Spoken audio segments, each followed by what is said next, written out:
community for all users of Linux. This is episode 485, recorded on Sunday, May 10th, 2026. I started working on headphones again. I'm Joe. Sweating the small stuff. I'm Bill.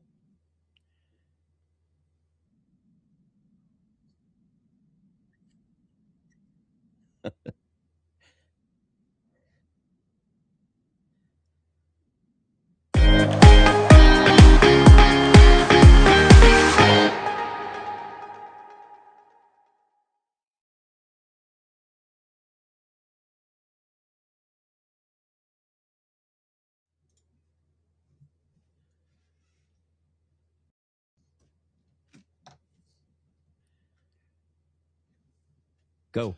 First up in the news, Mint Monthly News April. In security and privacy, Proton Mail now supports post-quantum encryption.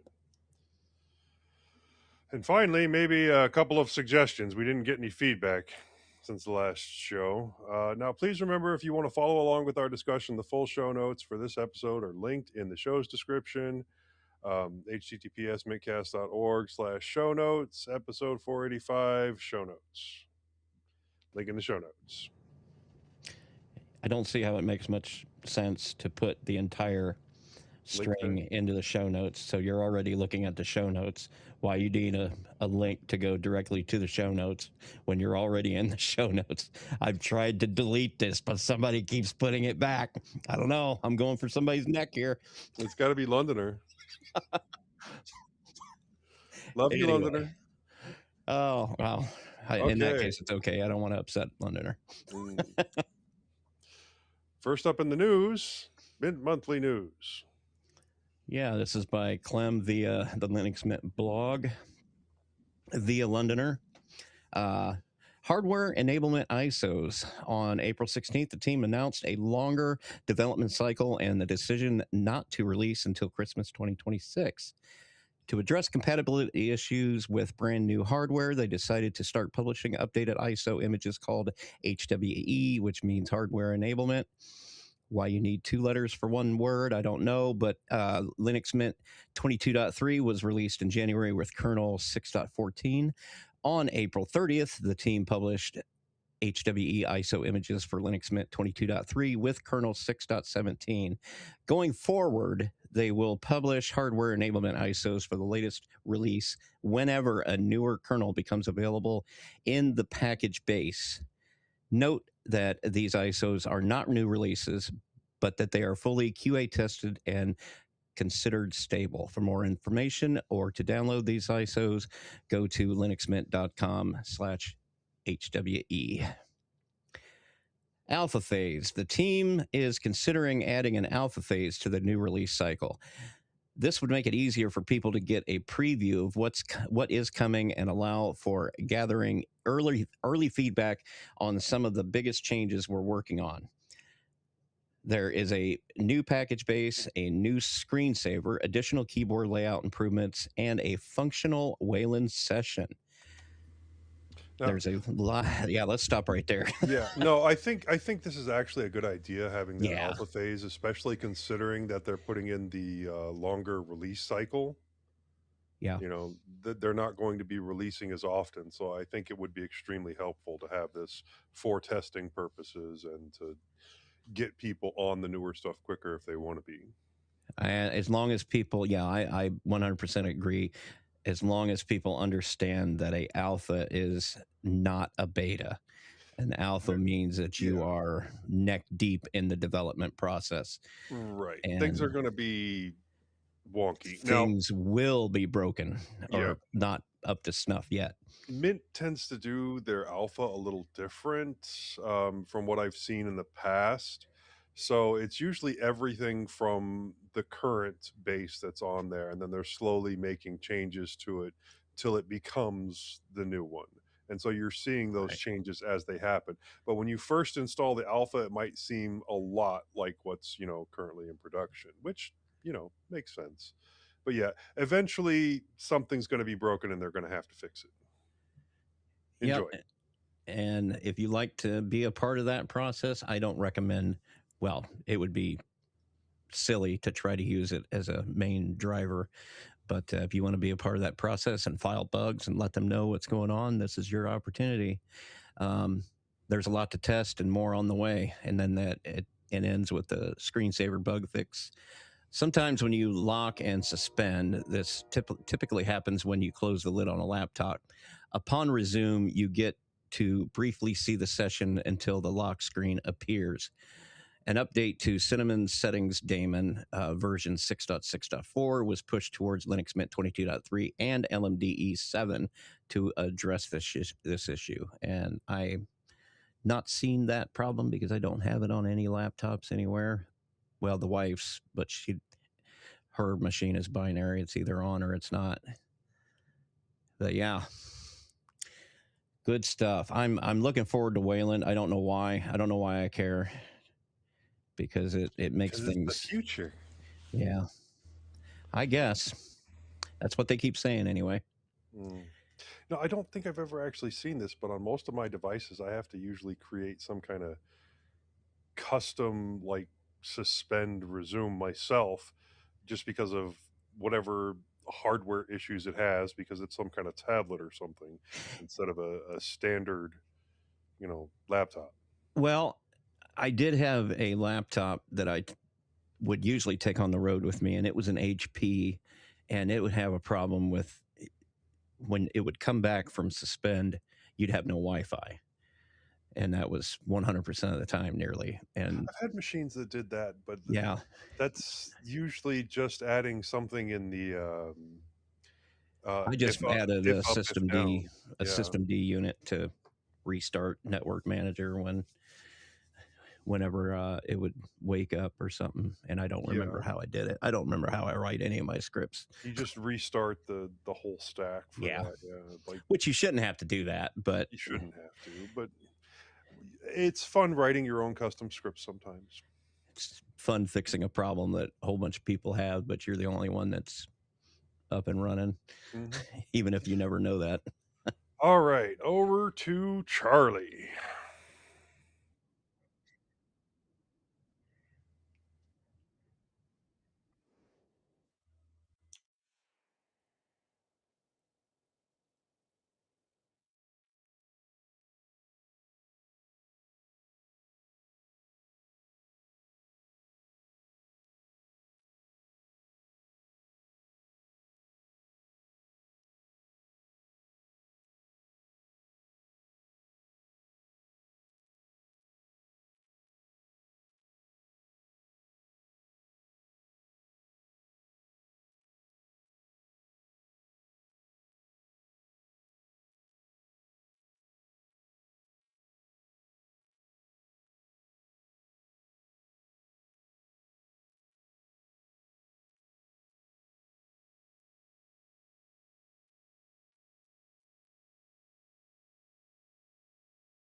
Hold on there.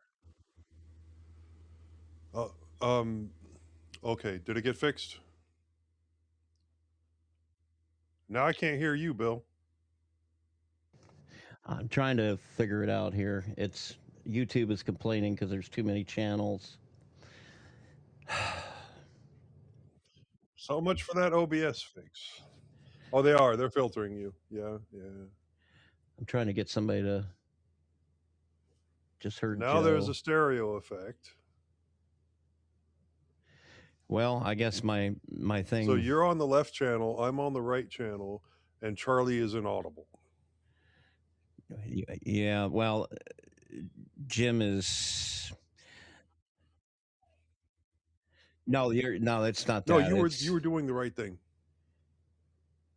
But we're having an audio issue now, so we're pausing the show to fix said audio issue.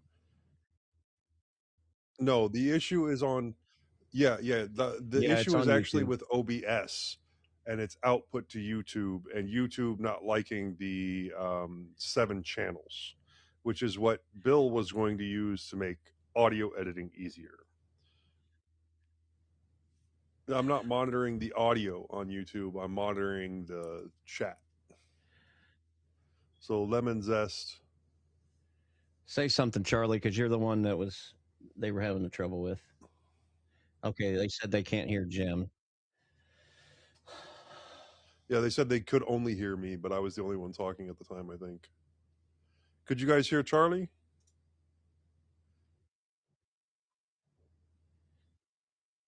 All right, Let me. I got to change the. OBS settings. Yeah, except it will not let me change that while I am streaming. So you're going to Let drop the me. stream. Woohoo, we're on the air again. I can see the big button. It says on air. Everybody hear us now? Hello, hello. It'll Hello, take a hello. second Can you because hear Yeah, me? yeah. Papa, can you hear me? we're back. I'm going to wait for Lemon Zest to say something if they can hear us. Well, I'll So- just keep. so Shall We're, I we're- keep talking as well? Just to everybody we're- Yeah. keep talking. I'm sorry, just were so you they can- quoting The Sound of Music, or were you quoting Deadpool quoting The Sound of Music? That's Barbara Streisand. Okay, we're good. It's not. I don't think it's on your Oh, it playlist, was. is it? Barbara Streisand. No, it's really not. Hold on. It's right next to It's Raining Men. That seems to have fixed it. 4 voices. Okay, so can Well, it everybody ain't hear fixed, us now? but- Lemon Zest, can you hear us? Can everyone hear us? Charlie, why don't you Yep. start your bit over? I mean, it sucks, but Yep. they didn't get any of your news there.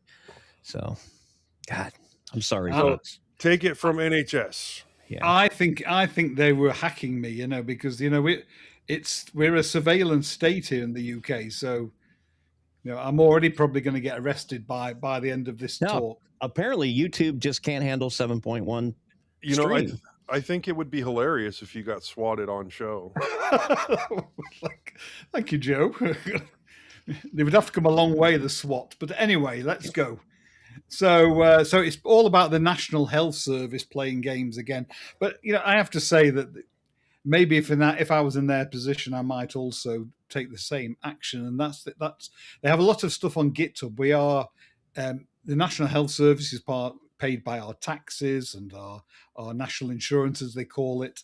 So they to try and keep open, which is something that a mandate they have is to keep everything open. So they have a lot of their programs out on GitHub, but they're turning a lot of them by the 11th of May to become private. This is so that they can do a security check and make sure everything's okay, because now they're scared of all these new very powerful AIs. For example, Anthropic's Mythos, which is something that is it's fabled, let's say, or they're trying to make out that it's so powerful that it can find faults. Maybe it can. Maybe we need to take it more serious than many people are. But so they're withdrawing that from the public until they've fixed all that, and so that has to happen.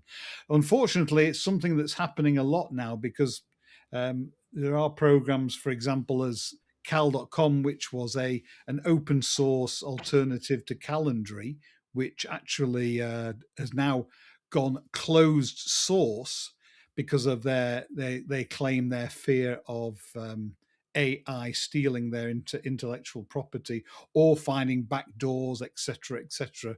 So they've said it's more important that we keep our customers secure. So they've made everything closed source using the excuse of AI. So who knows where we're going with that. Back onto the NHS side of things, one of what was one of the most important figures in security on the NHS, Terence Eden, he was the former open technology head at the NHSX. He argued that really this is not the approach they should be taking. They should be focusing more on passwords, making stronger passwords, because of course, like anybody who's not computer aware, password 123 or their mother's name or their dog's name is quite adequate. But even in the NHS, they say that it's not as strong as it should be. And of course, phishing, because people open emails they shouldn't. And of course, one of the biggest things now at the moment is supply chain vulnerabilities, which they need to look at. So that's the NHS at the moment. Let's see where that goes. It's getting real tough for us to convince people we could have universal health care over Nationalized health care. Nationalized health care when you guys keep screwing it up like this. Well, no. Because they love using that as an argument. Yeah, well, it'll just end up like the wait over in times, England. you'll end up dead. Yeah. But you know what? I can see how your system would be better. Yeah, okay. There are long wait times for the free stuff, which is great that the free stuff is there. And then you have people with insurance and privatizing, if they have the money so that they can get quicker service or seen quicker, and doctors can still, be rich, which I think would work out perfect here. It almost feels what they're dealing with over there kind of reminds me of the VA, especially the 20 years ago VA, where you waited until it. The VA basically is our only version of nationalized health service. Yeah, so yeah, such as it is. I would never recommend it. I was even speaking with the doctor, and because I was waiting for this for an appointment, because you can wait literally 3 or 4 months to get what could be considered a life-threatening issue, and I said, look, why can't I get an appointment? He says, I'm sorry. I said I could be dead. I could be dead. He said, yep. That's the way it is. He said, at the moment, I am having to take one department to a higher department to complain because I spend a third of my time arguing over these things. So I mean, maybe not just the NHS, maybe just administration and the government altogether.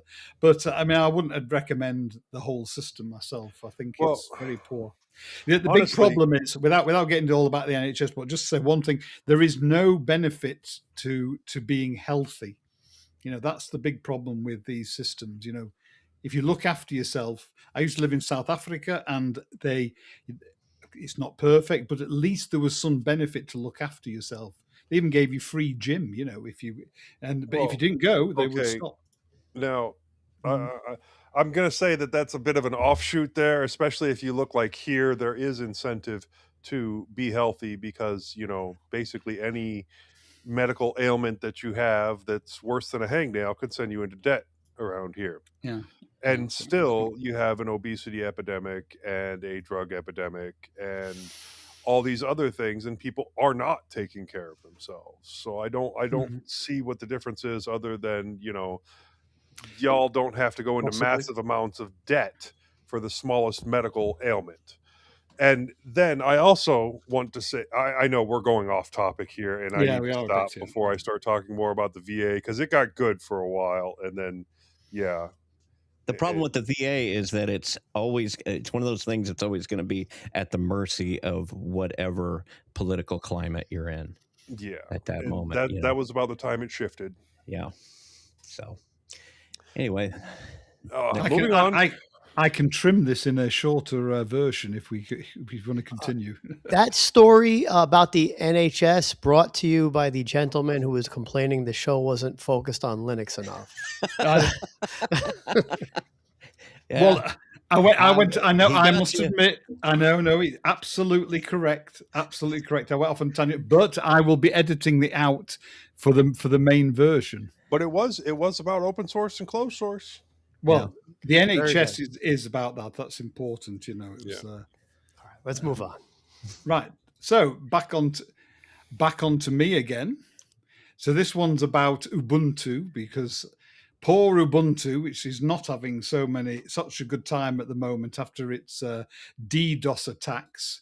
You may have heard that it was under attack from, well, there's been a few people claiming responsibility, but this Iranian hacker group called 313 has been the main one they believe to be true, the pro-Iranian hacker group. But they were attacked from the 30th of April to the 5th of May.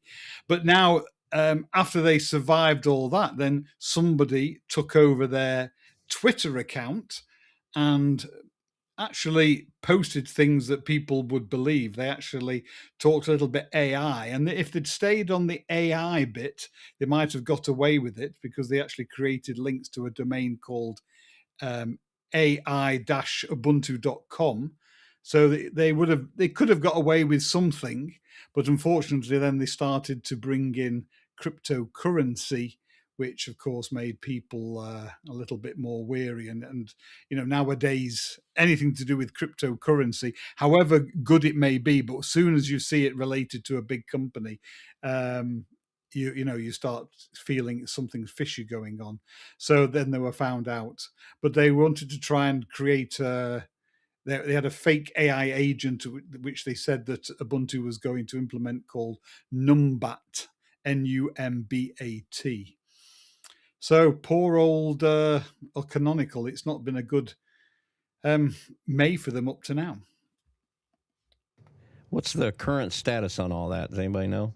Oh, so it's all dying away from what I've read. It's all now getting back to normal again. The DDoS attacks. Of course, the conversation will go on. Why didn't they take on something like Cloudflare to protect them? Yada yada yada. But the conversation will go on for months about should have done. There is no solution to be had that's not going to raise the eyebrows of somebody, because if they would have put Cloudflare in front of their stuff. Which, by the way, we have Cloudflare in front of our stuff, and it's fantastic, and it doesn't cost us a dime. Oh, well, Cloudflare, they do this, they do that. There is nothing you can use that people don't have an opinion about. So I kind of feel for them a little bit when it comes to this stuff. Yeah. You got another one, Jim. You got all these, Jim. Yeah. I found some interesting stories. I will go over them briefly. We've got... They are Linux related, yeah? Yeah. More than yours. Related. The Linux kernel 7.0 is out with improvements across the board for Intel, AMD, and storage. This is from itsfoss.com. So there are a number of improvements and things that are involved in this. It's quite a detailed article, but the upshot is, if you're on a rolling release, you're likely to get these. If you are not, this is a risky install, but it does show that the future of the kernel, it's continuing on. I think when I switched to Linux 2.5 years ago, it was at 6 point something. Now this is 7 point something. So to me, that's a significant milestone. Lots of miscellaneous changes for all different kinds of things, better storage handling. They're doing away with i486 support for those of you with very, very old computers that may care about that. Those of you with Intel or AMD, there are some very specific things that... Look, I was using a 486 in the 90s. So, yeah. All right, go ahead. Sorry. So, yeah, that's it. There's a lot there. Lots of picky little things. If you're not on a rolling release, if you're not burning with desire to have the very, very latest kernel for whatever reason, you might as well just hold off and wait. Those of us on long-term support, it's a milestone that we can easily wait for.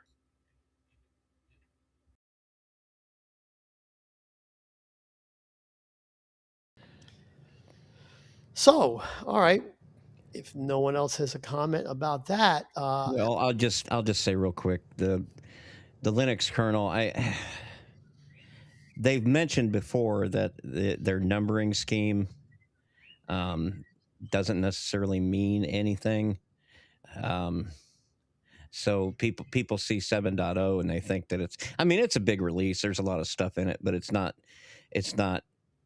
like huge the way you would think a major version ought to be. But Linus, his whole attitude towards it is just that I think he probably agrees with people that think this whole numbering scheme that we've been using all these years is kind of an arcane process that basically doesn't work because there's no standard to it. You've got software out there that's been on 0 dot something or other for 20 years or better, So I just thought I'd point out that little thing real quick. Yeah, we'll see. We'll get it in Mint. Who knows when? Something else caught my eye. Linux is getting a new default folder in your home directory. Also, this story from itsfoss.com. And according to the subheadline, it may look like a small addition, but standardizing something many Linux users already do can improve workflows, application behavior, and even documentation over time. So, in short, you're all familiar with the typical 8 directories or folders, if you want to call them that are in your home directory, right? They are documents, music, pictures, videos, downloads, templates, desktop, and public, right? So I'm used to seeing those. They're very similar to the same ones that were in Windows.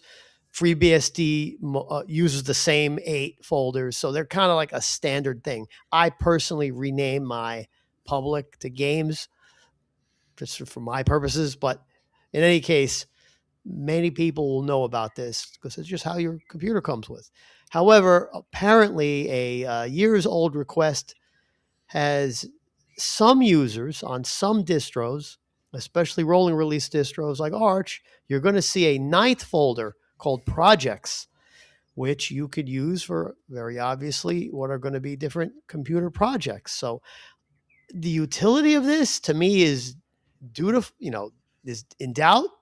I personally don't like the idea that some new folder is going to be forced into my home directory. I hate the fact that on Linux, my biggest pet peeve is that there's a bunch of stuff, thankfully, normally hidden, and some stuff that I have to use a .hidden folder to hide because I don't like stuff just showing up in my home folder. To me, it should just be your personal stuff. It shouldn't be config files and all this other stuff. Well, But in consider any case, though that it's some there. if you've got a multi-user machine, then config files that are relevant to a single user have to be put in the home directory of that user.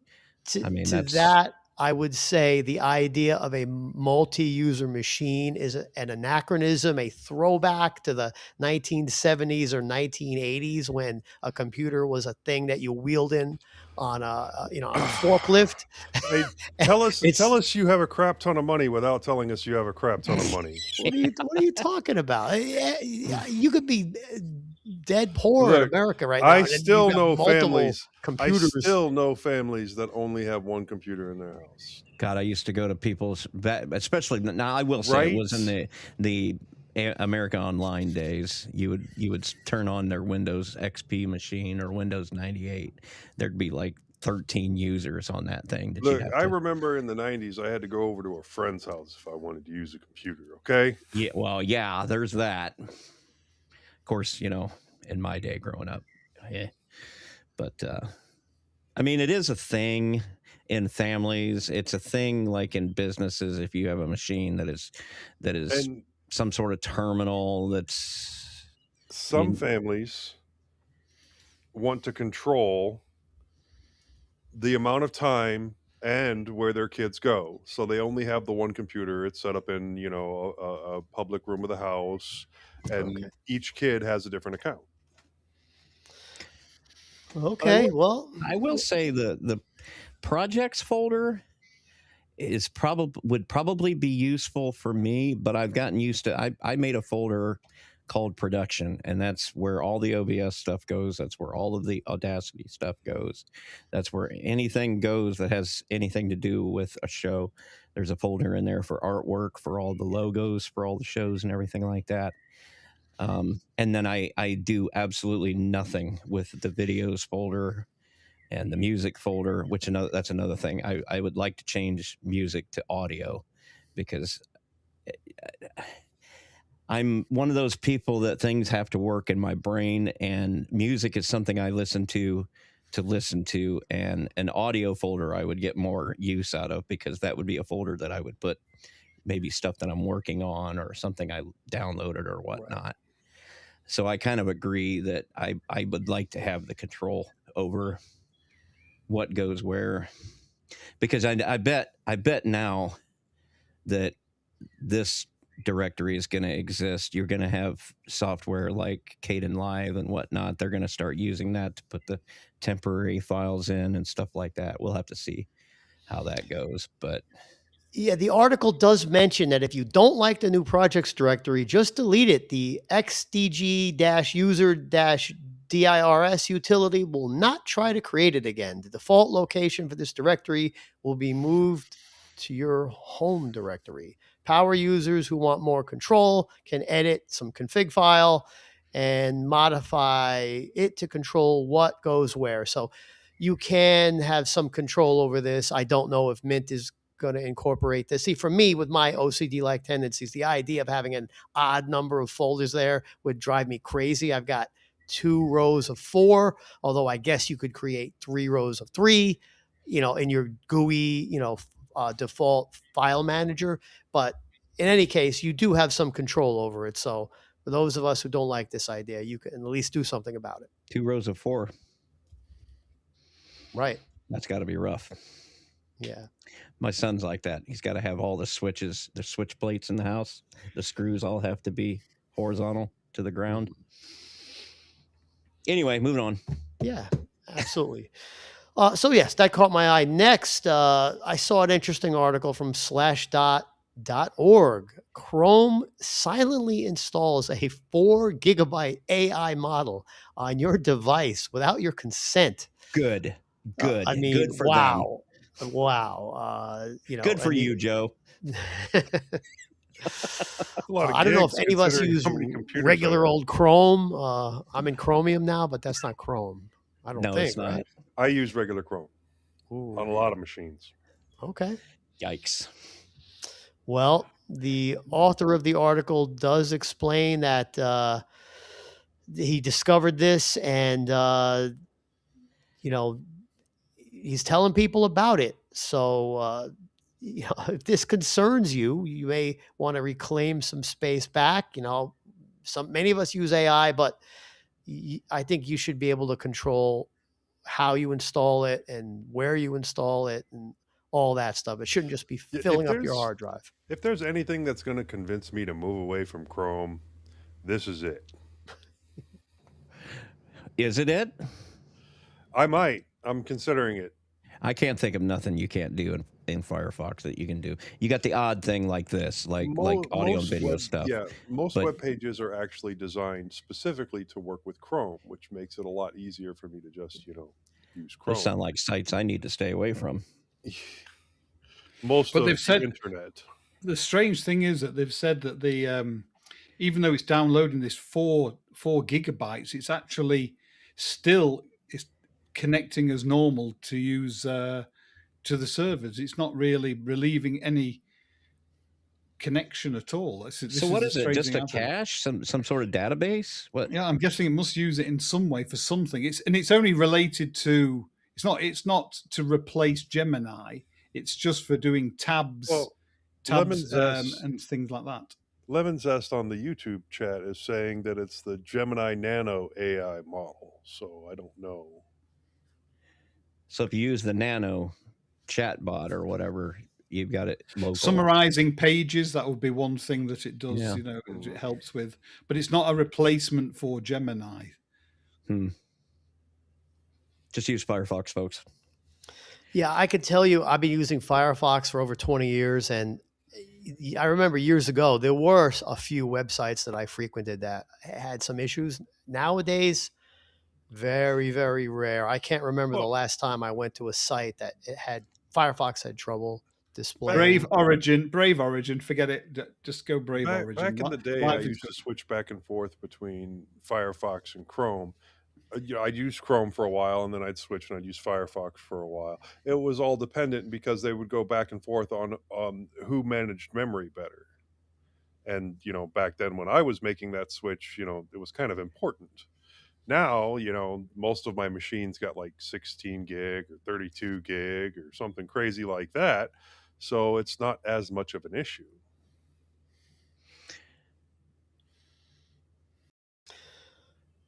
Yeah. Thankfully, we're in a age where most everything works in every browser, with rare exceptions. All right. So another story I found, and we've talked about this topic before, but oh no, now a federal bill wants OS level age verification for everyone in the U.S. from itsfoss.com. We're already aware that there are different states that we've talked about before, California, Colorado. However, a new federal bill, H.R. 8250, introduced April 13, 2026 by Representative Josh Gottheimer, has been introduced, and the official title of the bill reads, to require operating system providers to verify the age of any user of any operating system and for other purposes. No. Yeah, I mean, it's this. No, this is government overreach. One, very much, and this is a very, very thinly veiled excuse to collect information on every single person that uses a computer. And it's dumb. I think it's people who don't understand the technology screaming at the top of their lungs to the government, who also does not understand the technology, and the government wants to come up with something to make these people happy, so they vote for them. So they say, "Oh, you know what? Why don't we just make age verification a thing in all operating systems?" This cannot be that dumb. Okay, it can, but I doubt that it actually is. I mean, any idiot can see that most parents are going to be the ones setting up an operating system. And most parents are... No. No, the first initial login of a new computer is usually going to be a parent. I'm not saying that they're putting on the operating system. I'm saying that they're going to be the ones setting up their computer before they hand it to their kid. And guess what? They're old enough. And now their kids you haven't met my parents. They wouldn't even know. I'm gonna go buy a computer and tell my mom, "Hey, I need you to set this up for me." Just get this going for me. With the next article, how many different ways are there to bypass this? I swear. Oh God! If they make me use my government information to log into a computer to use an operating system, I will write my own operating system before that happens. Yeah, there will be workarounds, no doubt. Which leads us to our next story. From slashdot.org, kids bypass age verification with fake mustaches. I mean, it just shows how absurd this is getting. Half the kids clickbait. Half the kids around here wouldn't have to use fake mustaches. I swear. By 15, they're growing in full. Right. It's scary. Yeah. No, that's funny. I love that. One more, Jim. There is one. Is there? Yeah, one more. The audio industry. We wouldn't have any news if not for you this week. Oh, yeah, that's right. Yeah, the enshittification of entertainment continues. And the audio industry, the podcast industry specifically, is complaining about pod slop. You know, if you enjoy podcasts, I would highly recommend that you make sure that you're listening to an actual human being. A known person or somebody that has some kind of social media presence that actually looks verifiable and real. Because if you're just sort of, randomly happening upon different podcasts, true crime, or whatever your favorite genre is, these could very well be robotic voices just reading some nonsense come that's on. collected No. from Reddit It's bad. or the No. news or and gathering viewers and No, yeah. Is it really? I mean, who's listening? Can you actually sit and listen to an hour of computers talking back and forth to each other? Well, they've gotten very good. So let me say that I used to like to listen to Reddit stories. I used to have a couple of people that I liked to listen to that read Reddit stories, and you could like see a person talking and all that. It was Yeah. actual people reading a Reddit story and then like reading the replies and stuff like that. That came up. Good, simple, mindless fun that I could do while doing 15 other things. Right. And then now if I try, all I get like on my next queue is something that's A, read by a robot, and then B, is completely 100% logically inconsistent, and it drives me insane. Like, because that That's what means I'm that not picturing only is robots talking back and forth. And when you're listening to a lot of these TikTok videos and YouTube shorts are a lot of robots talking, and they get the usage and the grammar and the improvisation wrong as they read it a lot, and that's what I'm picturing it sounding like. And well, if you tried Notebook LM from Google? Oh, well, then have a go at that and then see what it's like when they do the deep dive. I mean, if you didn't know it was computer generated, you would be amazed. It is literally two people having a conversation. You enter in a certain subject, it goes out, finds the websites, consolidates all the information, and creates a conversation. And I mean, you hear it sometimes on some of the podcasts, or well, actually on YouTube. But I mean, mamma mia, this is incredible. When it comes to like computers reading things to me, there are some books that I cannot get on audiobook because they simply haven't been made into audiobooks. But I still can get the text files. And then I have specific voices set up in certain ways. Yeah. Read that to me at whatever speed that I choose. And usually it comes out pretty well. Now, granted, there are some words that just don't work out all that well, or some words that can need to be contextualized to be read correctly, much like read and read. Yeah. So, and that can take you out of the story quickly, but you deal with it. But I don't want an AI generated story that is obviously slop because of the logical inconsistencies in it, that's then read by a computer that can't get the words right. Yeah. It is. I mean, I will say now, I've been listening to, I really enjoyed one YouTuber. He's called Love Linux Mint. And I thought it was a genuine guy. Sounds like he's from New Zealand or Australia. And he does some really good videos. But it's suddenly there was a couple of mispronunciations, just like you would hear in on an AI. And suddenly I started thinking, I don't know if I trust this anymore. I mean, it might be perfectly good. The information has been really nice up to now, but suddenly I'm like, if this is AI, I don't know if I have the same connection anymore with it. Yeah. Unsubscribe and block. No, but it is good. It just sounds like somebody human. But this is the problem now. I just don't know sometimes if it's a bad pronunciation by a human being or is it AI that's doing it. No, I could even deal with it if it was, a person that wrote it and then didn't feel comfortable, reading it for whatever reason. And so then they let a computer do that for them. That would be fine. But when it's start to finish AI and you can really tell it, or you're halfway into the story before the logical inconsistencies hit. Yeah, the automatically generated stuff is getting more and more now, but it's. I'm not here for it at all. No, I'm struggling with it myself. And that's a shame because there is some people that do produce good stuff, but I'm sure if they can't speak it well, they can't write it well, so they have to use a AI to to change it a little bit, and then it doesn't become as natural to me. Maybe I'm wrong there. You know, Well, it's kind I of will like take when some criticism for people that. don't feel excessively comfortable hosting a show like this one and reading from the script to be the host. It's very similar to that. How do I send him? How do I send him a virus for his Chrome Well, for his no, it's Chrome? it felt like a dig, but I mean, it's true. You know, you come on the show, you know, some people want to dive right in, and some people, you know, they need some time to get comfortable with it. You know, we've had both on here, and it is a lot for somebody.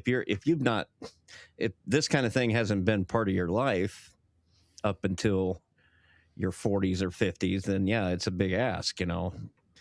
So I can see, I can almost understand somebody that writes something really well, like even a Reddit post. Some of the Reddit posts are really well written, and it would be interesting to have somebody read it out, you know, or subscribe to a thing that would read them. Um, but there are too many. There are too many different words that are spelled exactly the same in the English language to each Yeah. other that it's real hard. You know, a computer is going to have to learn to Contextualize. contextualize, and you would think that that would be like one of the things that they would try to solve early on, but it doesn't seem like. Well, it's probably getting better, and I see a time coming where it's going to be. Try out Notebook LM. You'll see Yeah, it probably it's does exist. it's really quite incredible. Yeah. I think we're going to be divided up into two camps until it becomes so much a part of life that you just can't avoid it anymore. And it's going to be the people like us that are just completely. I Old don't want to people that say are I'm. lost.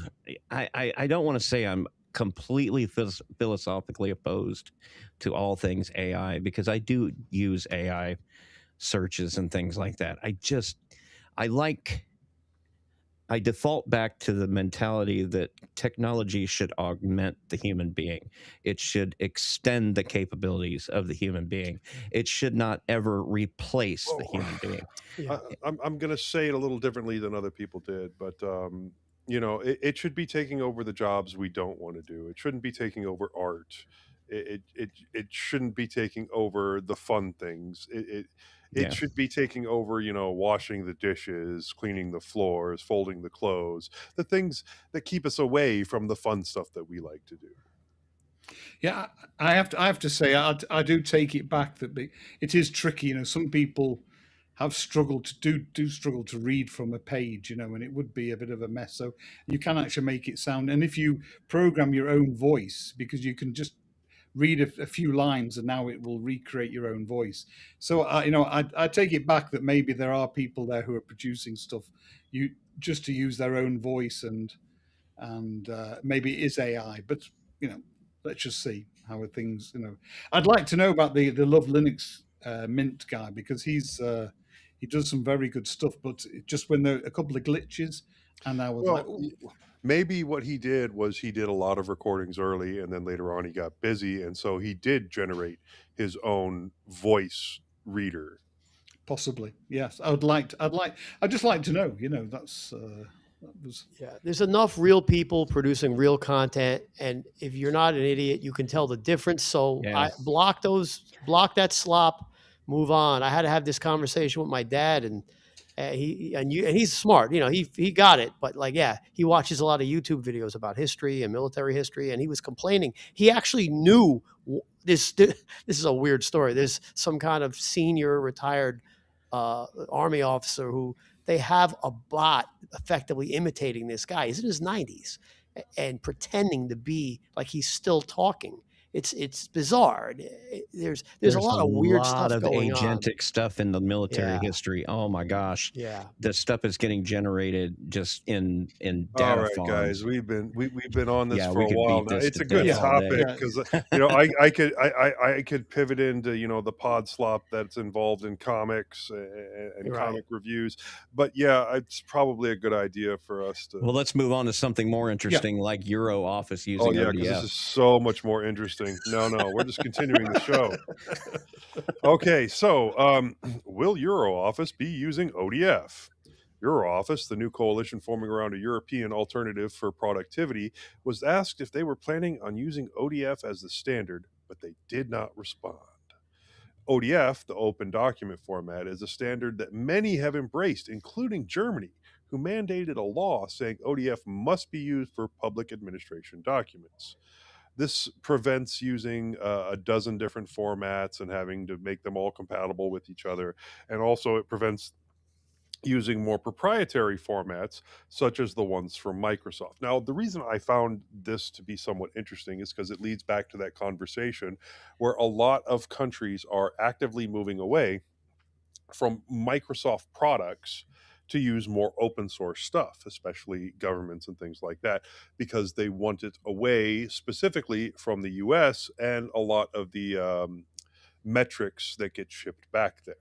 So, what is your guys' opinion on this? Yeah, Euro Office, that is a fork of Only Office, correct? I'm not Correct. sure that. No, that's actually a coalition. I think they're actually using like Open Office, or they're bringing No, in their it's own tools. only Office. It's because that was the controversy. Only Office tried to change the AGPL to say that they have to use the Only Office logo and name, but that's been shot down. So Well, yeah, without it is. without getting into that, I Yeah, think Only Office uses DocX as their default primary, but they do Right. have the ability to output Yeah, as I mean ODF. they all do. I think it was done that way because one of the claims to fame for Only Office is that it supposedly had better Doc. well, yeah, it was. It was the only one that really opened it properly, apart from Microsoft Office. The only one I found that could open it. Well, there was one the soft SoftMaker Maker. Office. Maker. That was quite good as well. I used to have that as a paid version, but that's the other ones just destroy DocX. Or Yeah. Doc. DOC. The DocX is the new one that came out with starting what 2003 or 2007 Office. It was .doc before that, and then .docx came out, and God, I don't care about this stuff. But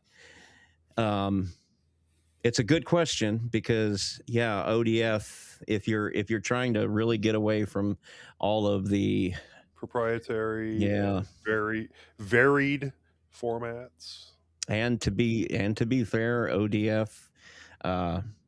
Microsoft Office will open an ODF file just fine as far as I'm aware.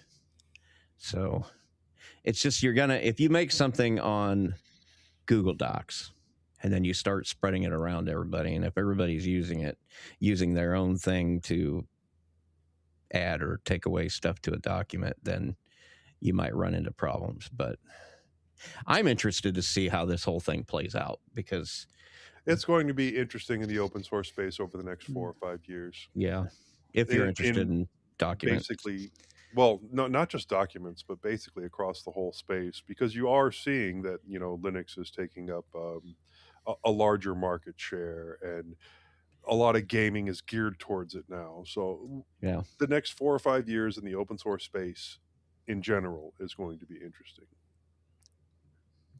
Which also, kind of leads us into the next one here. Dell and Lenovo are both actively sponsoring LVFS.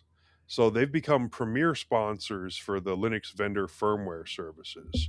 Now, I don't know if you guys have used LVFS before, but it's a good way to update the drivers and everything. Updating of drivers for Linux-based systems on hardware that's released by specific vendors. So the first at that premier sponsor tier for LVFS, and that's $100,000 per year. So I think that's really good for that company and will be helpful in the future. I'm just happy when they put the BIOS updates into it, because Yeah. I've never had a machine that was supported that well by LVFS. And Yeah, well, that's the important one there, I think, is the BIOS yeah, updates. Okay. so Well, that's cool. yeah. Okay, then. That's it for the news, really, unless you guys have anything you want to move back to. If you want to move back to the topic of pod slop, we could talk about that all day. Yeah, that's the But if problem. not, It would be all day. oh yeah. Oh yeah. All right then. Moving on to security and privacy. Now I see we have one of these marked as Charlie, and then I'll one go of ahead and them. take it. That's what I was going to ask. All right, Yeah. Bill, over to you.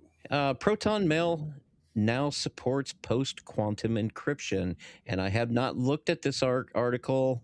I'm going to take a quick look at it here. I think what it probably means they're calling it ECC elliptic curve cryptography, which is just the RSA model. They're adding that to their Proton Mail, which means that now basically it's just a bigger cipher mathematically, because I use it when I've often told people, when it comes to people want a cloud storage that offers encryption, end-to-end encryption. Well, what you're coming at the problem the wrong way. You should be just encrypting your stuff yourself and then uploading it. And at that point, it doesn't matter if the endpoint is encrypted or not, because you just basically uploaded a whole lot of gibberish. If you don't own the encryption, then is it really encrypted? If you don't have full access, if you don't have full control over the keys, it is not encrypted. That's my opinion when it comes to that. Now, this Proton Mail thing, post quantum encryption, which I think just basically means that it's a 256-bit cipher, which is twice. It's all theoretical, though, isn't it? Because we don't have anybody using quantum computers So to yeah, try to they're crack. supposedly planning ahead for when quantum Yeah, computers are a thing, so that way the encryption isn't broken in 10 seconds or whatever. right. But the obvious answer to that is just grab a hold of the data and then hold on to it until a time when we can, crack the encryption. So, I mean, that's something to keep in mind. Anything you put on the cloud that could be compromised in a certain way, yeah, they might not be able to crack it now, but if they can download the file and keep it until a time when they can. But at any rate, we ought to be happy about Proton doing everything they can to. I'll just read real quick a little Get bit from those this buzzwords article. out there. Yeah, no doubt. Proton Mail has long used OpenPGP with the ECC elliptical curve cryptography and RSA keys to protect encrypted email, which remains secure against the computers of today. But large-scale quantum computers could break those schemes along using algorithms such as Shor's algorithm, a quantum computing technique designed to solve the kinds of mathematical problems that make RSA and ECC secure. To prepare for that future, here it comes.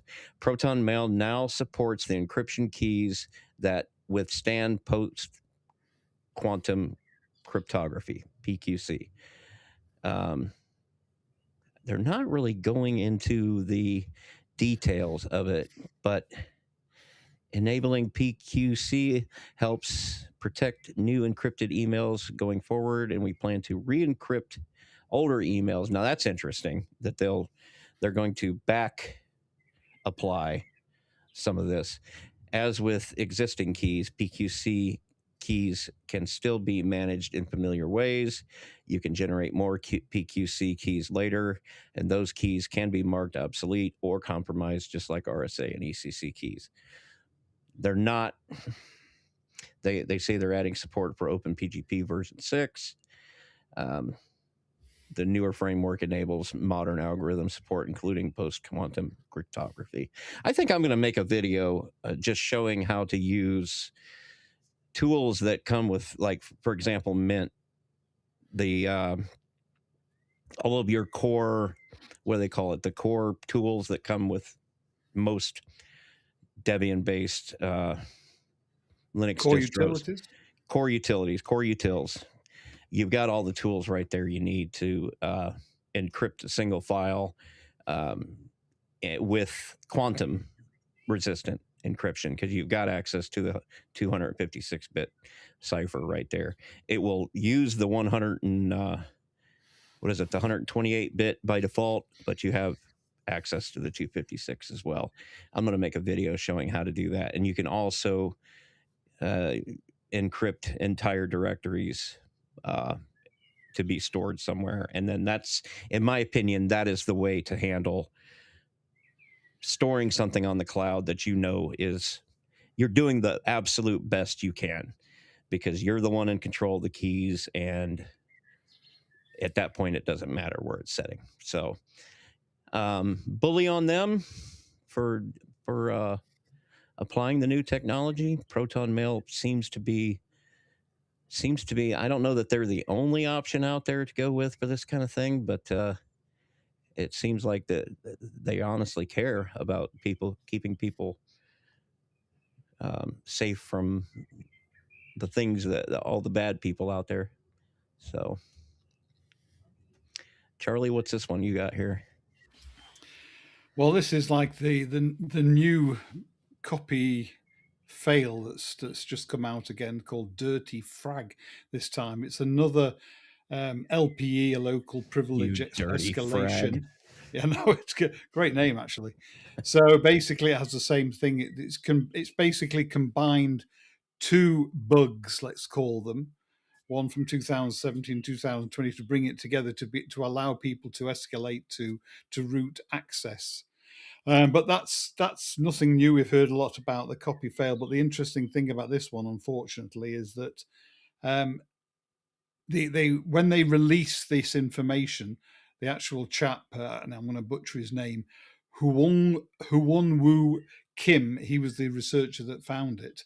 When he found this issue, they put an embargo onto it. So this gives people chance to fix the flaws, but somebody released that information immediately. So it went straight out before they could even find any fixes. So this has been a lot more problematic, though we don't seem to have heard that much about it, than the copy fail, where there was actually some sort of resolution before it was released to the public. So we might be hearing more about Dirty Frag and the consequences of that.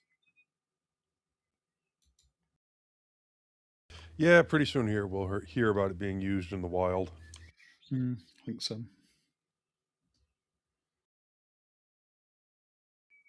Okay, if that's it, then we're on to housekeeping and announcements. Thank you for listening to this episode of mintCast. If you see something that you think we should be talking about, tell us. Send us an email, mintcast@mintcast.org. Join us live on YouTube. Post at the mintcast subreddit. Are we still using that? We need to fix that in the show notes. Chat with us on Matrix, Discord, and Telegram.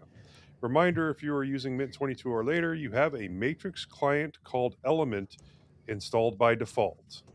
Now, I was looking, and I guess you don't get it if you follow the upgrade path, because I'm not seeing it on any of my machines, and they're all upgraded. It's not really I don't think it's Element either. It's just, well, it might be Element, but it's a web app made with Firefox.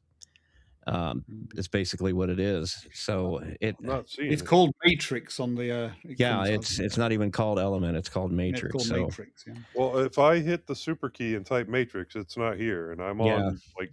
No, it's only on the ISO. I think I remember them saying that back then too.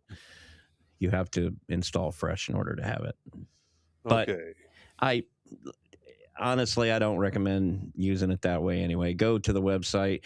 There's a flat pack. You have to enable the unverified flat packs. There's a flat pack, or go to element.io and they got a little script there that basically adds it's not a big deal. It just adds a Debian repository to the system, which is just like a PPA, or you could think of it that way, I guess.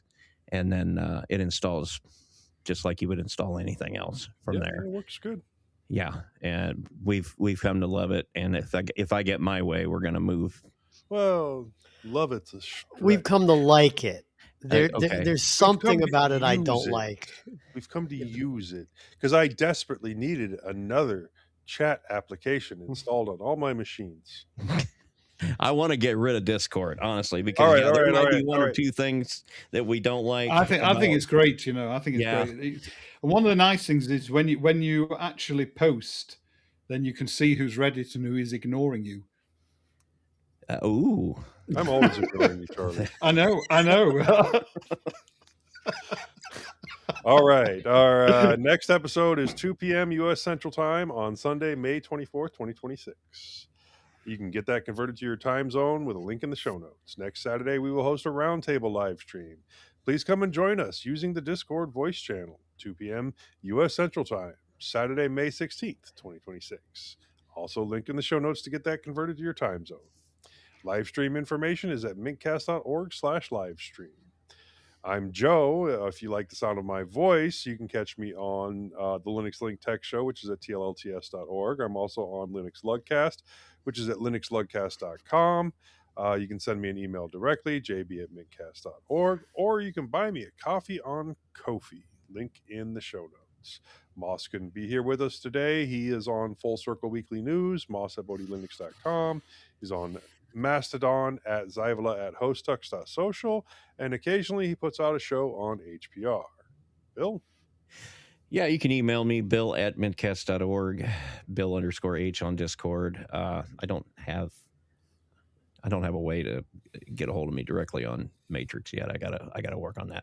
I don't know how it works. At WCHauser3 at fossadon.org on Mastodon.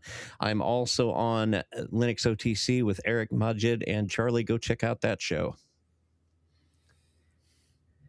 Majid couldn't be here with us today. You can email him, Dr. Majid at mintcast.org. He's Atypical Doctor on Discord. And he's also got his own show called the Atypical Doctor Podcast. There's a link to that in the show notes. Also, he is on Linux OTC with Charlie and me and Eric, and Distro Hoppers Digest with Dale CDL. Eric also could not be with us today. You can reach him via email at eric@mintcast.org.